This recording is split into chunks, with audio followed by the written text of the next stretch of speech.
Melissa Deely here, back with day 9 of my series on hormones.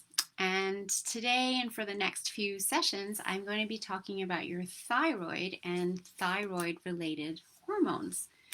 But first of all, let's just start with, what is your thyroid? Well, it's a little butterfly shaped gland right underneath your Adam's apple at the front of your neck, which you should never feel unless it's enlarged or you have a goiter, which is one of the diseases that we can have of the thyroid. And I will be talking more about that more about the diseases of the thyroid in the next session. The butterfly-shaped thyroid is wrapped around your windpipe.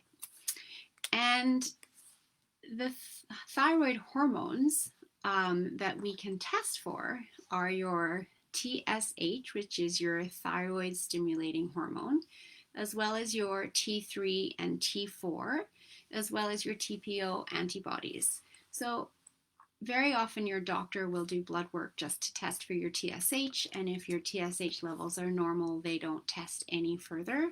But in functional medicine labs, we actually test all four because sometimes your TSH can be shown at normal levels, but your T3 or T4 levels might be low or high and indicative of problems to come that we can catch sooner in order to help prevent those diseases starting for you.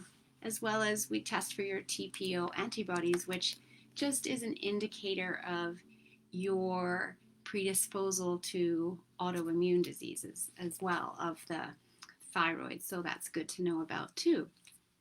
So as I said, we're talking about your TSH, your T3, and your T4, where your T3 is the most active form.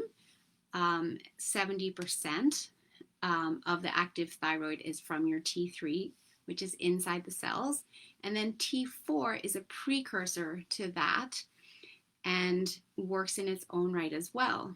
T3 and T4 help with overall cellular metabolism, and they circulate in the bloodstream to help regulate your metabolic rate. They dictate how fats and carbs are used for fuel. They help maintain body weight, muscle strength, menstrual cycles. So there's a lot that these hormones are doing within your body. They help regulate your body temperature.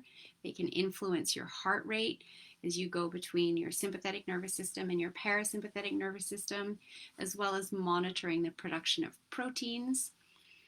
So the less thyroid, T3 or T4, that you produce, the slower your circulation, and therefore the slower your metabolism. And so it can be hard to lose weight if your T3, T4 levels are low. And the thyroid gland also produces something called calcitronin, a hormone that helps regulate the amount of calcium in the blood. So this leads into just a very introductory session on the thyroid. And when we look at cortisol and stress, we also want to be tying in and making sure we're checking on that thyroid, because as I've said so many times before, the world is the most stressed out that it's ever been.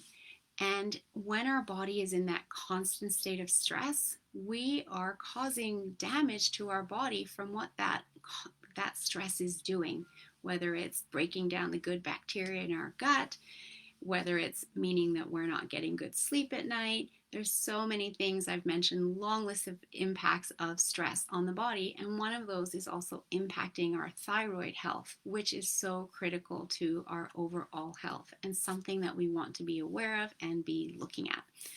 So I will be back in a couple days, and we're going to be talking about the diseases of the thyroid as well as thyroid by the numbers. So it's just some stats on sectors of the population that are more disposed to thyroid problems. So I will be sharing all of that with you next time, and I look forward to seeing you again then.